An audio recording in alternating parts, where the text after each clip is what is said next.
بسم الله الرحمن الرحيم. السلام عليكم ورحمة الله وبركاته. ازيكم عاملين ايه؟ في فيديو النهاردة ان شاء الله هنشوف اوبشن كان مطلوب، في ناس تعرفه، فاللي ما يعرفش يعني هو اللي هيستفاد في الفيديو ده. في حكاية import ال PLT. import ال PLT في مشاكل كتيرة، وفي ناس ما بتعرفش تعمل import، فهنجرب مع بعض ازاي نعمل import PLT بالطريقتين المعروفين. الطريقة الأولانية اللي من داخل جيربر، والطريقة التانية اللي هي من خارج جيربر عن طريق برنامج الأوبتيتكس. احنا بنستخدم أحدث نسختين من البرنامجين، جيربر 17 وأوبتيتكس 25. هنشوف مع بعض. الأول هنطلع الماركر دوت، هنستخدم الشرح ده على باترون التيشيرت ده. هنقول send to بلوتر.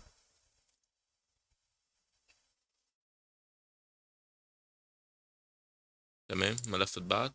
نزل ده كده، مش محتاجينه دلوقتي. إيه التيشيرت بتاعنا اهو.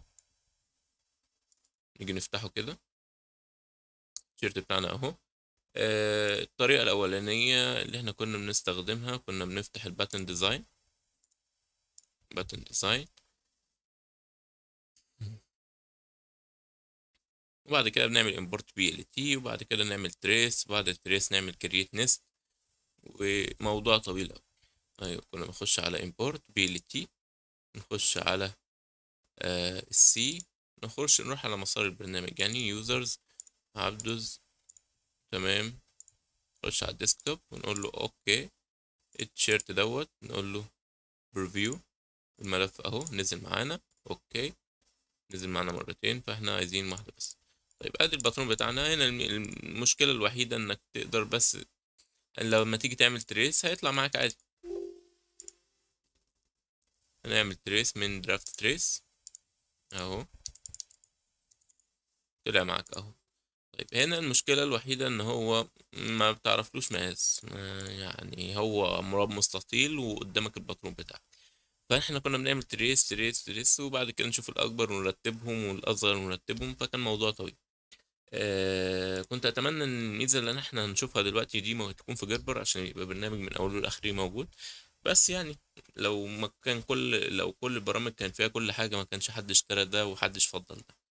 هنشوف الاوبشن الجديد ده. في مش جديد، هو اوبشن، ولكن في مصر ما حدش بيستعمل اوبتكس الا قليل. فهنشوف مع بعض ازاي بنستخدم الاوبشن الجديد، ان احنا نستخرج القطع من البيلتي. هنفتح الباتن ديزاين بتاع اللي هو البي دي اس يعني في الاوبتيتكس اهو. زي ما قلنا دي اوبتكس 25. وهنشوف ازاي يعني نستدعي ملف البي ال تي بتاعنا على الباتن ديزاين هنا. فتحنا الاوبتيتكس اهو، دي نسخة 25. تمام. هنخش على فايل، وبعد كده داتا اكسشينج، وبعد كده امبورت فروم كات. بعد كده هنعلم على اتش بي جي ال اللي احنا شغالين بيه ال تي، وهنعلم على انشز عشان يعكس الوحدة ويديك العرض بتاعك المظبوط. نقول على براوز ونخش على الديسكتوب. ايه التيشيرت ظهر معانا اهو، نقول له اوبن، وبعد كده ابلاي. الدنيا تمام معاك، قول له اوكي. الميزة هنا ان هو بيديك الاسم وفي نهايته القطعة او نهايته المقاس. يعني مثلا في الاكوال هنا 2x 3x 2x لارج لارج ميديوم. فهنا الميزة ان هو بيستورد لك القطعة بالانوتيشن اللي عليها وبيديها لك على اسمها. تمام. احنا دلوقتي استوردناها، نقدر لو احنا عندنا خلفية في الاوبتكس في التعديل نعدل براحتنا، مفيش مشاكل، مفيش اي مشكلة تقدر تقابل. بس احنا مش هنعدل هنا، احنا خلاص عملنا اللي احنا عايزينه. هنعمل بس على فايل، خش على داتا اكسشينج برضو، بعد كده اكسبورت. تمام. هتقول له انت عايز تعمل اكسبورت فين، هنختار براوز، ونسمي ملف الدي اكس اف الجديد 1 2 3 مثلا. هنا طبعا بيقول لك الفورمات اللي انت عايزه ايه. عايزه ايه، دي اكس اف، كذا فورمات للدي اكس اف، اي جي اس، اي اي ستيتور، اكس ام ال. فالصيغ كتيره يعني. السكيل فاكتور ده ما نلعبش فيه، خليه زي ما هو. وبعد كده نقول له اوكي. بعد كده بيقول نعلم على all pieces in file، وبعد كده اوكي. تمام. كده احنا عملنا اكسبورت للماركر كله، وفصل لك القطع. هو كده اختصرنا خطوة التريس. تمام. هنعمل نيو، بعد كده import، ولكن هنعمل import ESTM 1 2 3 open. قطعة نزلت معانا واخدة كود، فما يهمناش قوي المشكلة دي. المشكلة اللي هتقابلنا دلوقتي ان القطعة مش واخدة جريد سايز. تمام. فبالتالي لازم نكون مجهزين رول تيبل للقطعة دي. تمام. هنحل المشكلة دي ازاي؟ هنعمل جريد assign rule table select pieces. هنختار السلكت كل القطع. اوكي. انا جبتها منين؟ جبتها من زي باترول. زي باترول هنا في الاخر. تمام.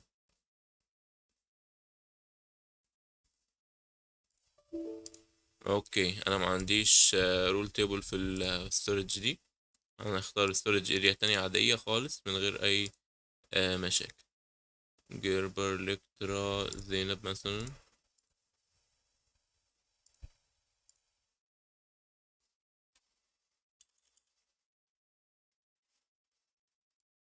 طيب هنعمل الاول ستورج اريا وفيها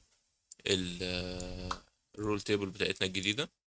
هنعملها في الدي مثلا نيو ستورج اريا 1 2 3. اوكي. ونعمل نيو رول تيبل.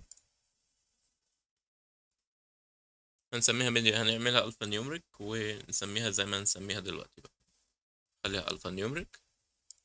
البيس سايز عندنا اللارج، السمول سايز السمول، ميديوم، لارج، اكس لارج، 2 اكس لارج. كده عندنا 5 مقاسات. سيف.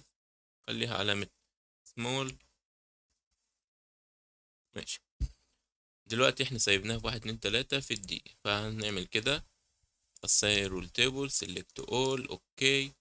في الدي storage 1 2 3 data small. select. هو كده اخدوا كل الرول تيبل، فهنعمل create nest select base size. هنرتبهم بس من الاصغر للاكبر. الاول هنعمل روتيت للقطعه اللي مش معمول لها روتيت. موديفاي فليب فليب بيس القطعتين دول. اوكي. طيب ادي القطعه الكبيره. القطعه اللي بعدها، القطعه اللي بعدها، اللي بعدها، اللي بعدها. كده اترتبت من الكبير للصغير. تمام كده زي الفل.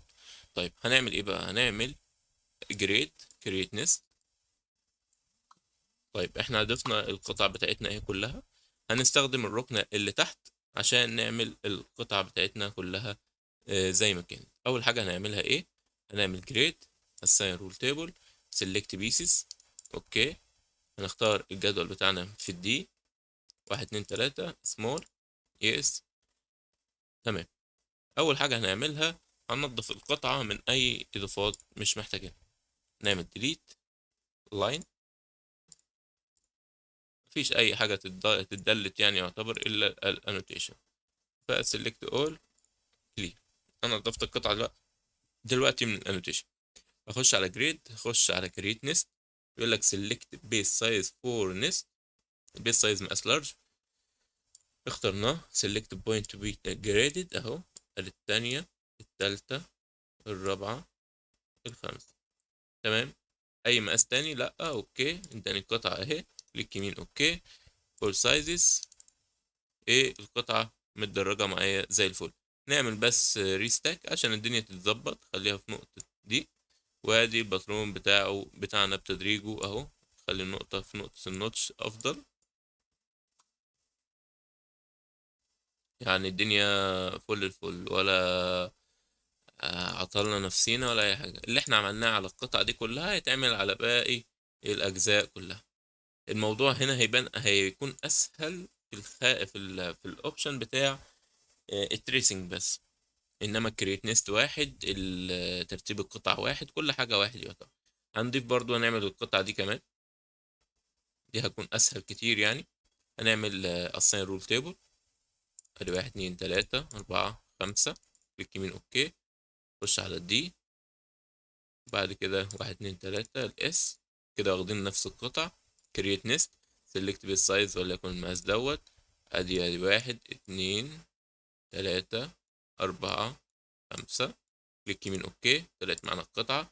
انا هنا ما رتبتش المقاسات زي ما انا عاوز عشان بس للرؤية. كليك يمين اوكي، ادي الباترون طلع متدرج معانا. تسيفه، تبعته BLT، تبعته صيغة جربر، الدنيا معاك عيش. ما عرفت انت الطريقة وانت طبقها زي ما انت حابب كده. اعتقد ان الامور واضحة. في اوبشنين: اوبشن اوبتكس للناس اللي ما عندهاش جربر حديث، تمام. سواء عايزين نشوف بقى موضوع التعشيق بتاع BLT. طبعا اوبتكس غني عن التعريف، التعشيق فيه كويس الى حد ما. برضو نفس الكلام، هنخش على فايل، امبورت، تمام، براوز، نختار الفايل بتاعنا اوبن، ونختار انشز، وبعد كده نقول له ابلاي. اوكي، تمام. عندك الطول هنا 3 متر 55، نأكد عليه. ماشي، مش موجود. طيب، والعرض بتاعنا 160. طيب نعيد تعشيقه ازاي؟ نخش هنا على سيت اب اوتو نستنج، ونخليها هنا زي ده الوقت ده التاريخ كل حاجة، وبعد كده كلير. اوكي، ابدأ تعشيق. ده كده في تعشيق BLT. نوقف التعشيق. عايز تعمل بلوت، راح واقف على الايقونة دي تدوس بلوت. ماشي، سيفه الاول، تمام.